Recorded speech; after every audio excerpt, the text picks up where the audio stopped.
축복하여 주시옵소서. 오직 예수님만이 우리의 생명 되십니다. 예수님만이 우리의 소망 되십니다. 예수님만이 우리의 빛이 되십니다. 오셔서 영광을 거두어 주시옵소서. 그러가신 예수님의 이름으로 감사하며 기도드리옵나이다. 아멘. 세월호 참사가 이제 100일이 지났습니다. 그러나 여전히 부모들의 마음은 이제 아프기만 합니다. 그 아이들이 수학여행을 떠날 때 그와 같은 불행한 사건이 있을 줄을 누가 알았겠습니까? 최근에 여러 가지 재난사고들이 많습니다. 말레이시아 항공도 2건의 참혹한 참사를 경험했습니다. 모두 합쳐서 500명이 넘는 인명들이 이 땅에서 사라졌습니다. 민항기가 그 미사일에 맞아서 격추될 줄을 또 누가 알았겠습니까? 그날 아침에 가족들이 오손도손 손을 잡고 즐거운 휴가를 보내기 위해서 그 비행기에 올랐을 때 그런 일이 일어날 줄을 누가 알았겠습니까? 그 비행기에 탔던 수많은 의사들, 연구원들, 박사들, 학술 세미나를 위해서 몸을 실었던 그 많은 엘리트들이 바로 그날 죽을 줄을 누가 알았겠습니까? 우리의 질문은 이것입니다. 누가 자신의 죽음을 예측할 수 있겠습니까? 우리는 언제라도 주님 앞에 설 준비를 해야 한다는 것입니다. 주님의 심판대 앞에 설 준비를 해야 한다. 그런 말입니다. 그래서 날마다 우리의 삶을 돌아보면서 주님 앞에 서는 그날을 준비해야만 하는 회개하는 영성으로 살아야 한다. 저는 그렇게 생각합니다. 이러한 영성을 종말론적 영성이라고 부릅니다. 사실 교회가 이 땅에 태어나던 그 순간부터 성령이 이 땅에 강림하시고 초대교회가 탄생하던 그 순간부터 교회는 종말론적인 공동체로 시작했습니다. 그들은 예배드릴 때마다 마라나타 주여 오시옵소서 곧 재림하실 주님을 바라보고 의지하고 기다리면서 예배를 드렸습니다.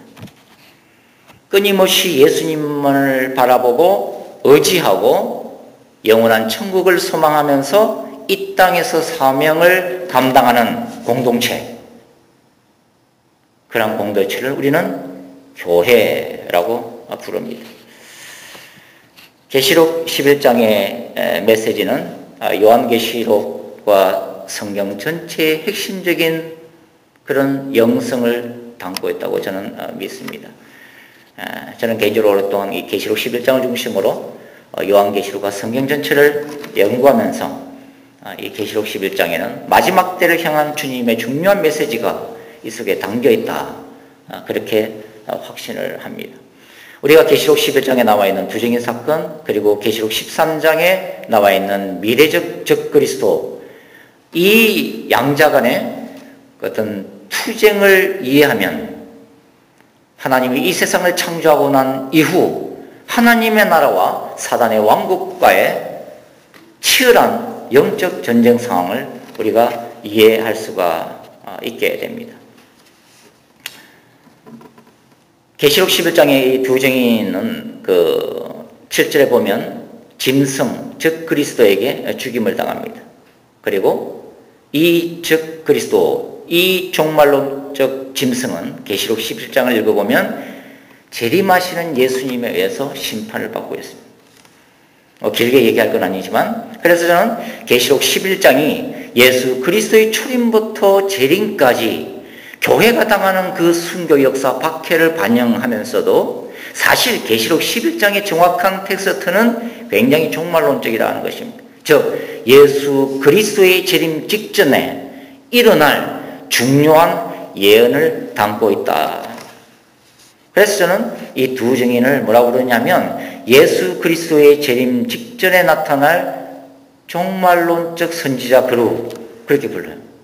또 다른 말로 마지막 때의 교회 공동체, 또 다른 말로는 마지막 기독교, 그렇게 저는 이제 부릅니다. 그렇기 때문에 계시록 11장의 메시지는 이 두 증인에만 한정되는 것이 아니라 마지막 때를 살아가고 예수 그리스도의 재림을 준비하는 이 땅의 모든 교회들, 모든 신자들이 추구해야만 하는 중요한 종말론적 영성을 담고 있다. 저는 그렇게 이제 보는 것입니다. 계시록 11장을 읽어보면 이 사도 요한이 계시록 11장 3절에서 13절까지 이 두 증인의 삶과 사역을 언급하면서 오늘 읽었던 그 3절에 보면 그 3절을 가장 서두에다가 이제 위치를 시키고 있다고 하는 거예요. 즉 사도 요한에 따르면 이 두 증인이 선지자로서 가장 중요한 사명이 뭔가 하는 거예요. 그게 보면 굵은 벼옷을 입고 1260일 동안 하나님이 정하신 기간 동안 땅에서 예언하는 것이다 하는 거예요. 이게 두 증인이 맡은 가장 중요한 사명이라고 하는 것입니다. 이 두 증인은 구약의 선지자들부터 마지막 선지자라고 불리우는 세례 요한에 이르기까지 하나님이 사용하셨던 그 선지자의 연장선상에 서 있는 마지막 때의 선지자다. 그래서 요한이 10절, 뭐 아닌 것지만 10절 보면 이들을 뭐라 부르냐면 두 선지자, 이렇게 불러요. 두 선지자. 두 선지자라고 부르는 이유는 바로 이러한 사실 때문이라는 것입니다. 그래서 오늘은 이 아침에 이제 짧은 시간에 저는 이 굵은 벼옷을 입고 3절에 나와 있는 구절 중에서도 특별히 굵은 벼옷을 입고 이 구절에 좀 포커스를 맞춰서 함께 이제 은혜를 나누려고 합니다. 자, 구약에서 굵은 벼옷은 회개 시에 입는 의복을 상징합니다. 구약 전체는 특별히 예언서들은 선지자들은 회개를 대단히 강조를 하고 있습니다. 선지자 말라기는 뭐라냐면 너의 제사장부터 하나님이 심판하실 것이다. 그렇게 강조를 하고 있어요.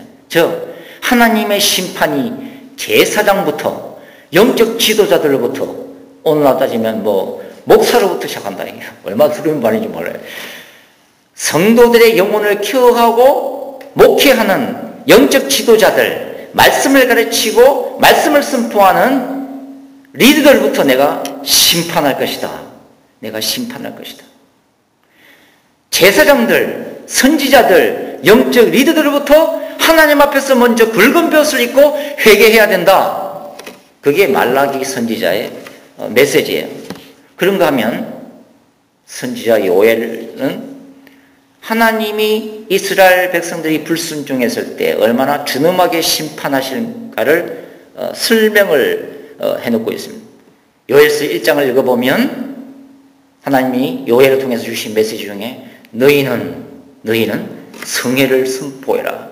거룩한 성회를 선포해라. 그래서 모든 백성들이 모여서 하나님 앞에서 굵은 벼옷을 입고 마음을 찢어라, 회개해라. 그걸 얼마나 강조를 하는지를 몰라요. 그렇지 않으면 하나님의 준엄한 심판이 곧 임할 것이다 하는 것입니다. 에스겔이 누굴까요? 에스겔은 바벨론으로 끌려와 있는 그 이스라엘 백성들에게 하나님의 말씀을 선포하도록 그 포로된 땅에서 선택받고 부름을 받은 선지자가 바로 이제 에스겔 선지자입니다. 이 에스겔 선지자도 역시 마찬가지예요. 여러분들이 회개하면 생명길이 열릴 것이다. 고구로 돌아갈 것이다. 회개하면 에스겔 37장에 있는 대로 너희가 고토로 메마른 뼈들 속에 생기가 들어가서 말씀이 들어가서 너희가 여호와의 큰 군대로 이루었을 것이다. 그러니까 그 바벨론 땅에서 포로된 자신들의 신세를 생각하면서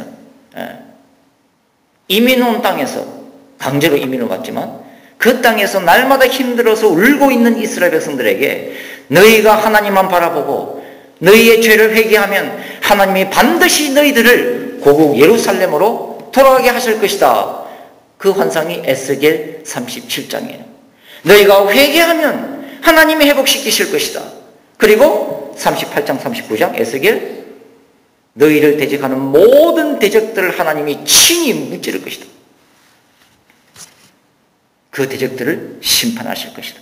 그리고 에스겔 40장부터 마지막 48장 에스겔 성전에 대한 환상을 보여주는 거예요. 너희가 회개해서 하나님의 백성이 되면 하나님이 너희 속에 임재하실 것이다. 너희가 죄를 지었을 때는 예루살렘 성전을 하나님이 버리시고 떠나셨지만 너희가 회개하기 시작하면 하나님이 다시 찾아오실 것이다. 그리고 너희들 가운데 다시 왕으로 통치하실 것이다. 그게 에스겔 성전 환상이에요. 그런데 이 에스겔 성전은 아직까지도 이 땅에서 세워진 적이 없어요. 사도 요한에 따르면 이 에스겔 성전은 바로 새하늘과 새 땅이에요.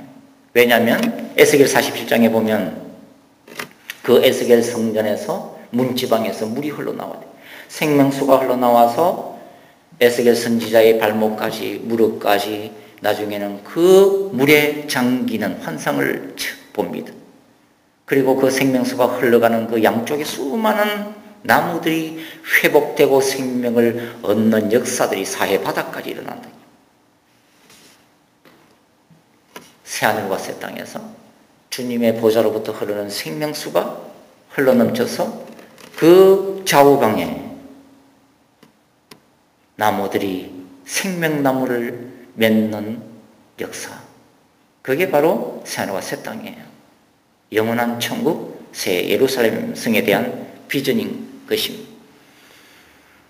선지서를 통해서 하나님이 말씀하시는 것은 뭐냐면 이 모든 희망과 회복이 무엇에부터 시작된다? 회개로부터 시작한다. 궁극적인 모든 소망이 회개로부터 시작된다. 너희들이 원하는 거 눈물 없이 살 수 있는 그 유토피아가 바로 회개에서부터 시작된다 하는 걸 얘기를 해주고 있는 것입니다. 왜 성경이 왜 두 증인이 굵은 벼옷을 입어야만 했을까요? 왜 회개해야만 했을까요? 그것은 회개를 통해서 우리의 거룩성을 회복할 수 있기 때문입니다. 거룩하신 하나님이에요. 거룩하신 하나님. 이 거룩하신 하나님을 가장 잘 가르치고 있는 연수 중에 하나가 이사야서입니다. 이사야서. 이사야 6장에 보면 이사야가 예루살렘 성전에서 놀라운 환상을 보는데 하나님이 임하셨어요. 그래서 그 하나님의 그 보호자의 영광이 가득 차고 스랍 천사들이 날면서 끊임없이 주님을 찬양하는. 그때 뭐라고 찬양하냐면 거룩하다, 거룩하다, 거룩하다. 3번. 거룩하다, 거룩하다, 거룩하다. 거룩하신 하나님을 끊임없이 찬양하고 있는 거예요. 이 이사야 선지자가 선지자로 부름을 받는데 하나님의 그 놀라운 임재와 영광 앞에서 자신의 죄를 깨닫는 거예요. 화로다 나여 내가 입술이 부정한 이스라엘 가운데 거했으며 내가 망하게 되었도다. 그러니까 그 하나님의 놀라운 임재와 영광 앞에서 자신이 얼마나 처절한 죄인인지를 이사야가 깨닫고 무릎을 꿇는 거예요. 그러니까 그 스랍 천사가 이사야의 입술에 숯불 제단의 숯을 가지고 지지는 장면이 나온다. 왜냐하면 거룩하신 하나님의 선지자로 부름받은 이사야가 죄악 중에 거하는 이스라엘 백성들 가운데 나가서 선지자 사역을 하기 위해서는 하나님의 마음을 전하고 하나님의 말씀을 전하기 위해서는 말씀을 전하는 이사야 자체가 하나님 앞에서 그 부정한 입술을 먼저 용서함을 받아야 했기 때문에 죄사함을 받아야 됐기 때문에 하나님은 숯불 제단에 그 숯을 가지고 이사야의 입술부터 정결케 하신 것이다. 마지막 때의 두 증인도 마찬가지예요. 왜 두 증인이 하나님 앞에서 날마다 굵은 벼슬 입어야 하는가? 첫 번째 이유, 개인적 차원의 회개예요. 마지막 때 열방에 하나님의 말씀을 전하기 위해서는 두 증인 자체가 하나님 앞에서 정결해야 될 필요가 있었기 때문에, 자기 자신이 먼저 하나님 앞에서 거룩해야 될 필요가 있었기 때문에 날마다 굵은 벼슬 입고 하나님 앞에 나아가서 울었다 하는 것입니다. 자기 자신의 죄를 놓고서 끊임없이 통곡해야만 했다. 이게 어떻게 주증인에만 해당되겠습니까? 마지막 때를 살아가는 이 땅의 모든 교회가, 모든 신자들에게 요구되는 영성이 어떤 영성이에요? 회개의 영성이다 하는 것입니다. 그러면 회개란 뭔가 하는 거예요. 회개란 뭔가? 단순히 하나님 제 잘못했어요, 죄를 뉘우치는 것이 회개인가 하는 것입니다. 그거는 회개가 아니다. 성경적인 개념에서 회개는 자신의 죄를 날마다 깨닫고 날마다 직시하고 죄를 직시하는 것. 두 번째는 주님의 심판대 앞에 설 그날을 기억하면서, 종말론적이죠. 그리고 날마다 주님께로 끊임없이 돌이키는 것, 돌이키고 돌이키는 것. 그래서 회개에 합당한 삶의 열매를 맺는 것을 성경은 뭐라 부른다? 회개다. 회개다. 그것을 회개라고 부른다는 것입니다. 여러분, 요한계시록에서 읽어보면 19장이 나오는데 19장이 예수님의 재림장이에요.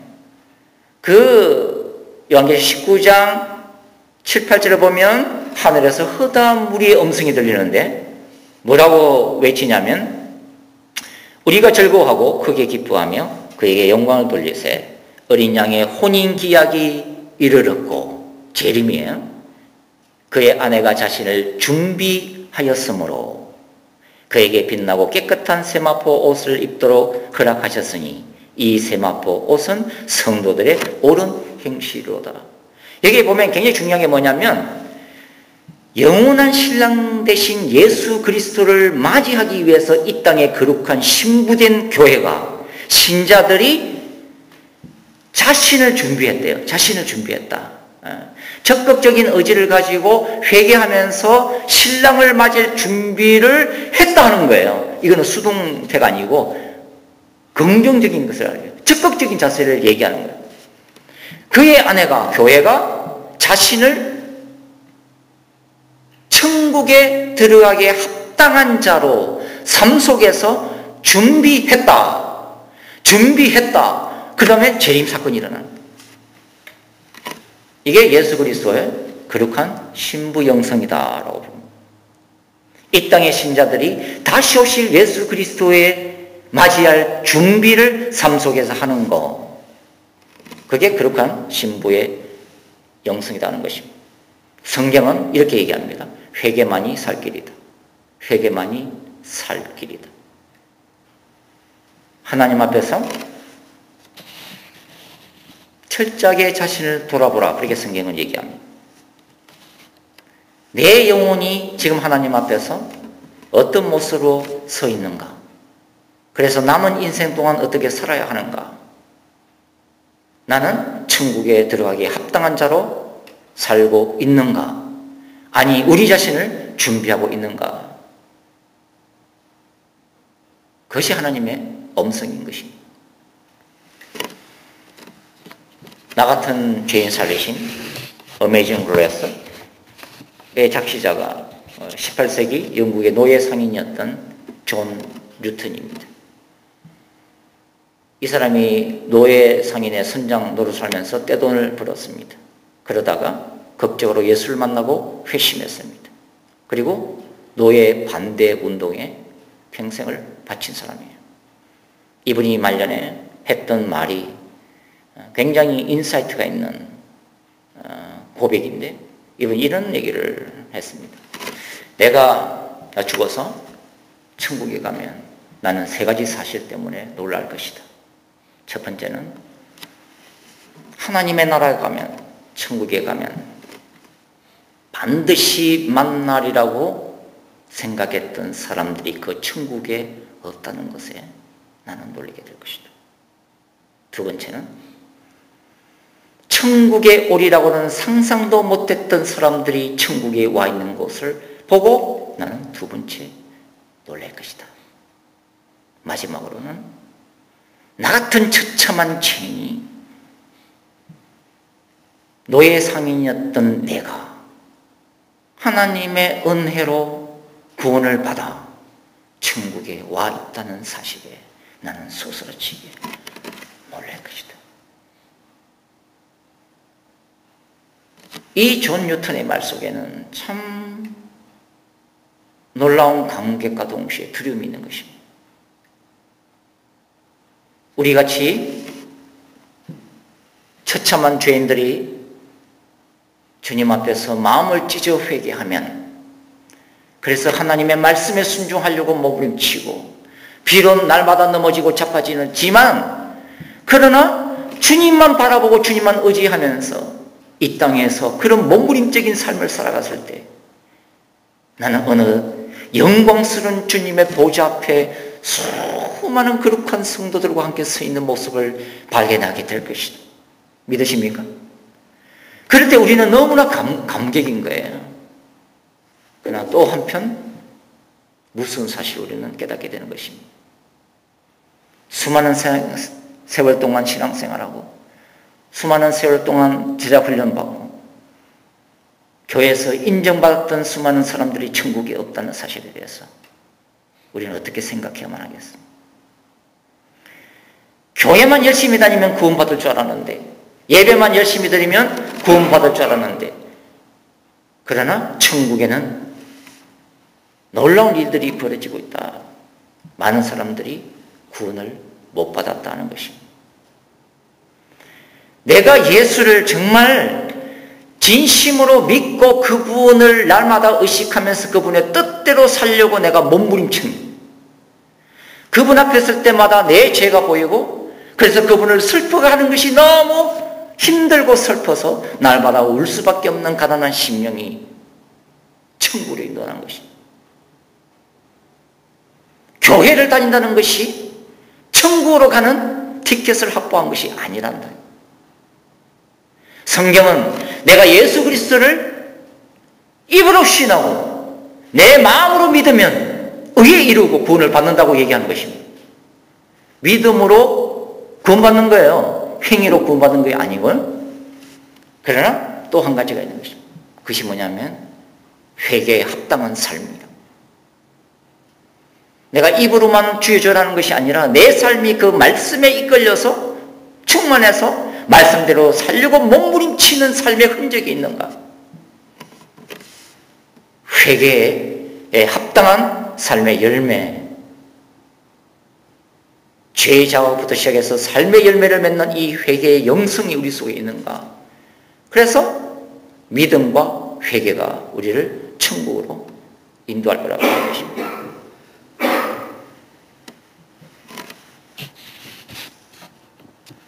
회개의 메시지가 왜 이 시대에 강하게 요구되는가?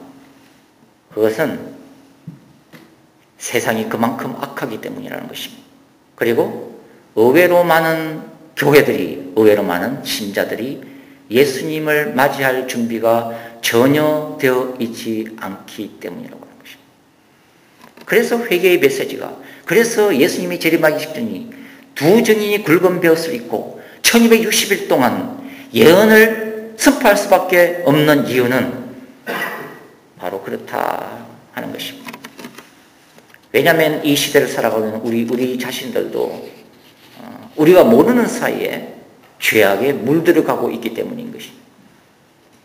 우리가 얼마나 그 음란물에 노출되어 있습니까? 인터넷만 켜면 음란물이 나오니 처음에는 이것이 그런 줄 알고 하지만 우리도 모르는 사이에 음란물을 보고 있는 우리 자신들을 발견하게 된다. 우리의 영혼이 죄에 더럽혀지고 있다는 걸 우리가 깨닫지를 못한다고 하는 것입니다. 왜냐하면 우리의 환경이 그렇게 노출이 되어 있다. 죄악에 노출이 되어 있기 때문입니다. 세상의 가치관들이 교회로 막 밀려 들어오잖아요. 그래서 애들한테 물어보세요. 야, 동성애에 대해서 어떻게 생각하냐? 동성애에 대해서. 그러면 불쌍하잖아요. 그것을 죄라고 얘기하는 것은 너무한 것 같아요. 벌써 그렇게 얘기하는 거예요. 왜냐하면 그 애들도 모르는 사이에 그렇게 학교 교육이, 그렇게 세상 사람들이 말하는 것이 그들 가운데 기독교적인 세계관과 가치관과 믿음을 짓밟아버리고 어느덧 세상이 기뻐하고 마귀가 좋아하는 그런 가치관들에 물들어져 있기 때문이다 하는 것입니다. 우리가 이 분주한 세상을 살아가면서 우리가 말씀을 읽지 못하고 기도하지 못하는 사이에 어느덧 우리는 하나님의 뜻과 성령의 인도하심에 무감각하게 살아간다. 나도 모르는 사이에 말씀에 불순종하는 삶을 살고 있다. 나는 신앙생활 굉장히 잘하고 있고 이만하면 괜찮다 생각하는데 주님이 보시기에는 불순종하는 삶을 계속해서 그 죄를 쌓고 있다 하는 것입니다. 먹고 사는 분주한 삶이 우리의 믿음을, 우리의 영성을, 우리 속에 있는 말씀을 빼앗아 가고 있다 하는 것입니다. 그래서 그 두 증인이 그렇게 굵은 벼슬을 입고 날마다 울면서 말씀을 증거할 것이라고 하는 것입니다. 이 요한계시록 11장의 그 배경이 그 요한계시록 8장과 9장에 두 증인이라고 하는 이 종말론적 선지자 그룹의 사역의 배경이 되는 것 중에 하나가 요한계시록 8장과 9장인데 왜 두 증인이 굵은 벼슬을 입고 예언할 수밖에 없는가 하는 것을 보여주고 있는 사도 요한의 환상입니다. 계시록 8장에는 하나님이 첫째 나팔장부터 넷째 나팔장까지를 퍼붓는 거예요. 그래서 땅과 수목과 바다와 배들과 하늘의 3분의 1이 깨어지고 심판받는 환상입니다. 이걸 부분적인 심판이다. 그렇게 부분적인 심판, 경고적인 차원의 심판이다 하는 것입니다.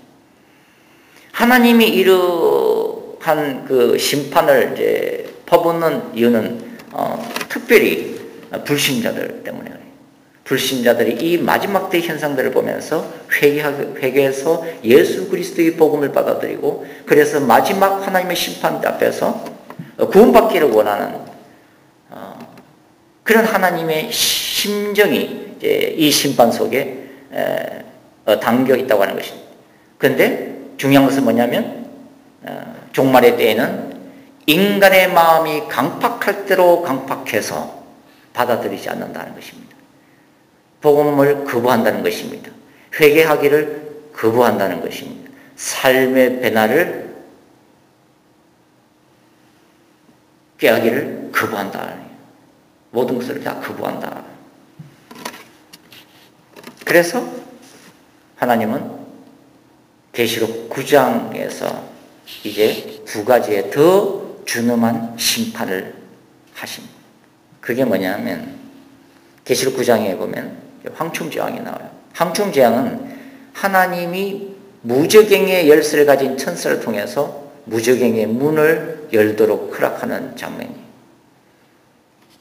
이것을 황충재앙이라고 부르는데 지옥의 문이 활짝 열리는 것을 얘기하는, 그리고 그 무저갱에서 황충, 메뚜기의 이미지를 가진 지옥의 군대가 쏟아져 나오는 거죠. 그리고 전 세계를 뒤덮는 것입니다. 이들이 이제 세상을, 인간들을 집중적으로 공격하는데 이 요한계시록에는 5달 동안 고통을 받을 것이다. 5달 동안. 그래서 이 고통이 얼마나 큰지 이 고통을 받는 사람들이 몸부림을 치는데 그 재앙은 죽고 싶어도 죽지 못하고 죽음이 그들을 피하여 가리로다 이렇게 되어 있어요. 이게 어떤 고통이냐면 지옥의 고통이에요. 지옥의 고통입니다. 영원한 불못에 빠지면, 한 번 빠지면 죽고 싶어도 죽지 못하고 죽음이 피해가요. 그게 지옥이에요. 하나님은 이 땅의 영혼들을 회개하지 않고 복음을 받아들이지 않는 세상을 너무나 사랑하사 황충지향을, 그래서 지옥의 고통을 미리 맛보도록 합니다. 지옥의 고통을 미리 맛보고서까지 회개하기를 원하시는 거죠. 하나님의 그 의도는. 그래도 세상 사람들은 회개치 않는다. 그래서 하나님이 이번에는 유브라데 전쟁 재앙을 일으키죠. 그래서 인간의 3분의 1이 죽임을 당합니다. 그런데 사도 요한이 봤던 그 환상 속에서 그 갤로는 그래도 결코 회개하지 않는다. 결코 세상은 회개하지 않는다. 이 내용을 읽어보면 얼마나 굉장히 무서운지 몰라요. 굉장히 무서워. 마지막 때는 온갖 악들이 쏟아져 나온다. 지옥에서 쏟아져 나올 것이다. 그리고 세상 사람들을 공격할 것이다. 그 결과는 뭐예요? 살인, 폭행, 전쟁, 간음, 자살, 마약, 중독, 그런 거죠. 그래서 그러한 재앙들이 마지막 때는 주님의 재림이 가까울수록 이 세상에 더욱더 급증해질 것이다. 지옥의 문이 열렸기 때문에. 그럼에도 불구하고 교회는 하나님의 구원 역사를 포기할 수도 그만둘 수도 없습니다. 왜냐하면 하나님은 마지막 한 영혼까지 구원하기를 원하시기 때문입니다. 아무리 세상의 심판을 가하고 아무리 세상을 흔들어 깨워도 사람들은 그것을 거부하면서 지옥으로 달려갑니다. 지옥으로 달려갑니다. 그래서 심판을 하시면서도 하나님은 보좌에서 그분은 통곡할 수밖에 없다. 왜냐하면 모든 영혼이 구원받는 것이 하나님의 뜻이기 때문이죠. 그래서 하나님은 두 정인을 통해서 날마다 오실 수밖에 없다 하는 것입니다. 두 정인이 굵은 베옷을 입는 이제 두 번째 차원이 있는데 그것이 뭐냐면 자신의 죄를 위해서 회개하는 개인적 차원이 아니고 회개의 메시지를 선포하는 선지자적인 차원을 넘어서 이제는 제사장적 차원까지 이제 포함되어 있다 하는 것을 우리가 알 수가 있습니다. 자기 자신의 죄를 놓고서 우는 것은 개인적 차원이에요. 그리고 회개의 메시지를 전하는 것을 선지자적인 차원이라고 합니다. 세 번째 차원이 제사장적인 차원인데 그 제사장적인 차원은 굵은 베옷을 입고 죄에 빠진 세상을 위해서 주하는 영혼을 위해서 중보 회개하는 차원이에요. 두 정인이 그런 사역을 하게 될 것이다. 그것은 예레미야의 마음과도 똑같을 것입니다. 예레미야의 마음. 예레미야는 예루살렘이 바벨론에 의해서 심판을 받는 바로 그 자리에 함께 있었어요. 그렇기 때문에 예레미야는 날마다 기도하면 하나님의 음성을 듣는 거예요. 회개하지 않으면 내가 고칠 것이다. 고칠 것이다. 선지자들 중에서 그 음성을 가장 생생하게 들은 사람은 누구다? 예레미야예요. 왜냐하면 자기 시대에 자기가 눈앞에서 보는 가운데 나중에 바벨론에 의해서 예루살렘이 함락이 되고 수많은 남녀노소가 칼에 도륙을 당하거든요. 바벨론 군대들이 임산부의 배를 갈라서 죽이거든요. 온 성을 불지르거든요. 예루살렘을 짓밟아버리거든요. 성전을 갖다 불태워버리잖아요. 그걸 예레미야는 자기의 두 눈을 똑똑히 봐야 될 사람이에요. 그렇기 때문에 이거는 좀 뒤에 일어날 일도 아니고 계속 기도하면 자기 시대에 이제 곧 이제 내일이나 모레 그런 심판이 일어날 것임을 예레미야가 알기 때문에 얼마나 하나님 앞에서 눈물로 나갔겠어요. 그래서 눈물의 선지자라고 부르잖아요. 그리고 얼마나 그 피를 토하면서 회개하라고 외쳤겠어요. 예레미야가.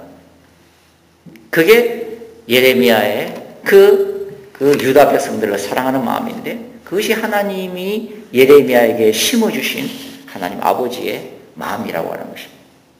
그래서 마지막 때의 두 정의는 종말론적 교회 공동체는 마지막 기독교는 우리 모두는 마지막 때의 지옥으로 달려가는 그 영혼을 예수 그리스도의 심장을 품고 중보, 회개하면서 그 죄를 대신 회개하면서 몸부림쳐야 되는 이 두 증인의 영성을 우리가 추구해야 된다. 추구해야 된다. 나중에 계시록 11장을 읽어보면 정말 이 예수님의 심장으로 살겠던 이 두 증인이 순교하기까지 자신의 그 사역을 끝까지 잘 마쳐요.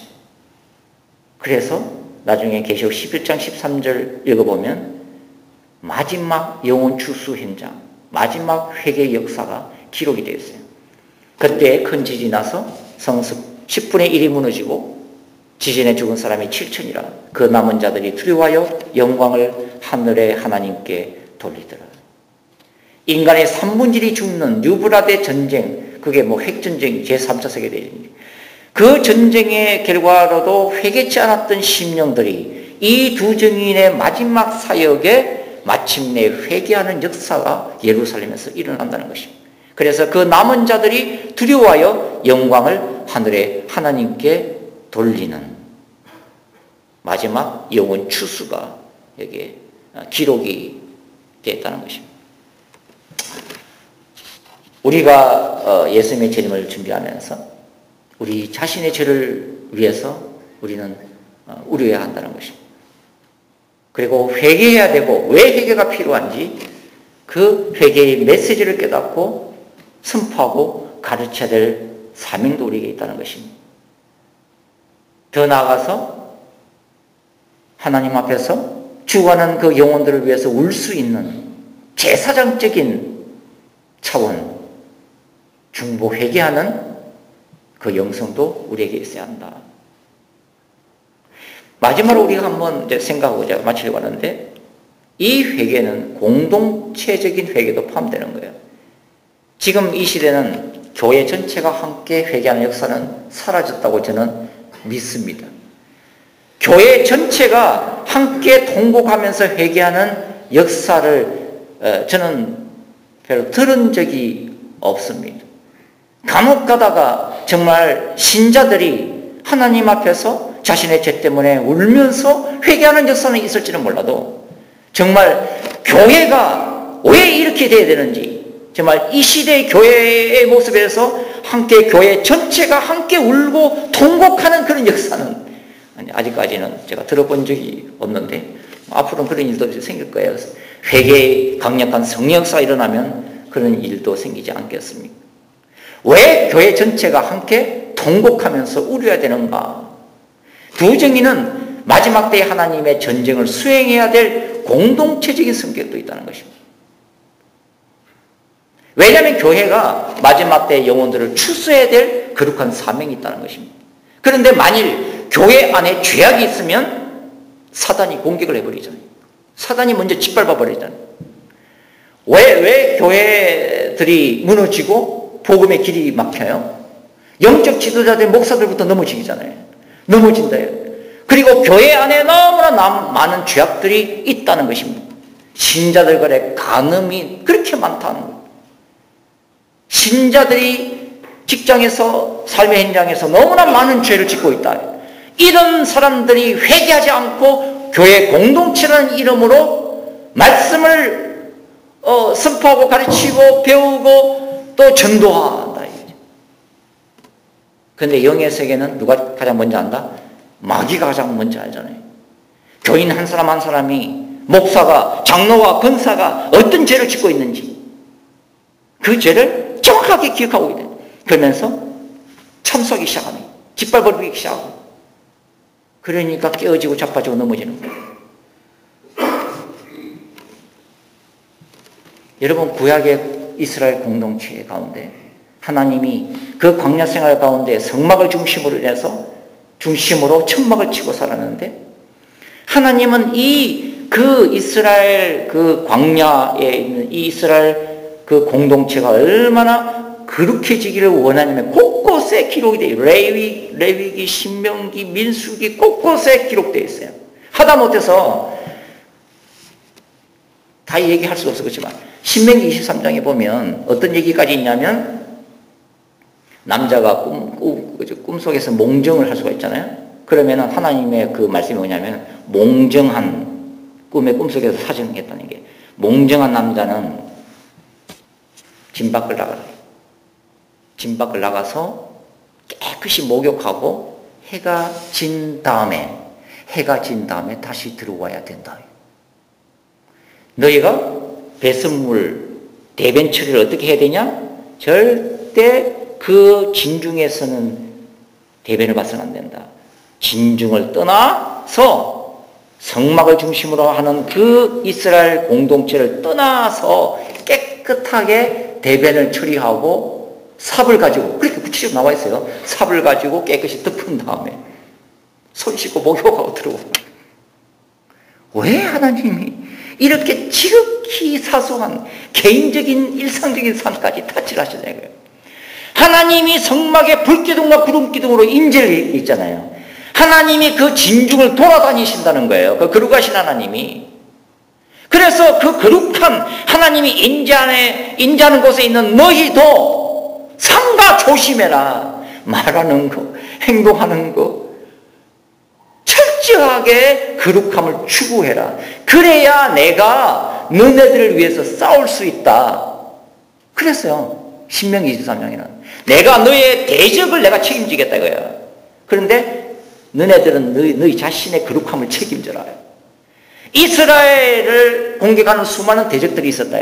그런데 그 적군이 블레셋이든 아멜렉이든 숫자가 많은 것이 문제가 아니라 그 군사가 얼마나 강성한가가 그게 하나님의 거룩한 전쟁에는 문제가 안 됐다는 거예요. 하나님이 그거는 내가 알아서 한다 이거. 너네들은 오합지졸이라도 내가 알아서 다 처리를 해줄게. 그게 하나님의 전쟁이잖아요. 하나님이 직접 내가 너네들 적군들 내가 쳐부술게. 그런데 너네들은 하나만 해라 이거예요. 너네들은 진정 안에서 거룩함만 유지하면 된다. 너네들이 거룩함을 하지 않으면 거룩하신 나 여호와가 너희를 위해서 싸울 수가 없다는 거예요. 하나님이 너무 거룩하시기 때문에. 그러니까 이스라엘이 패배하는 것은 뭐냐면 대적이 얼마나 많고 강하는가가 아니라 이스라엘 자기 자신들을 얼마나 거룩하게 자신들을 관리했느냐에 따라서 전쟁에 이기도 하고 전쟁에 치기도 하고 죽임을 당하기도 했다는 거예요. 이게 하나님의 거룩한 전쟁의 본질이라는 거예요. 그래서 요한계시록에도 2장과 3장 보면 소아시아 7교회에 회개를 촉구합니다. 회개를 촉구하는 거예요. 네? 하나님의 교회 공동체 안에서부터 먼저 거룩함이 회복되어야 하기 때문에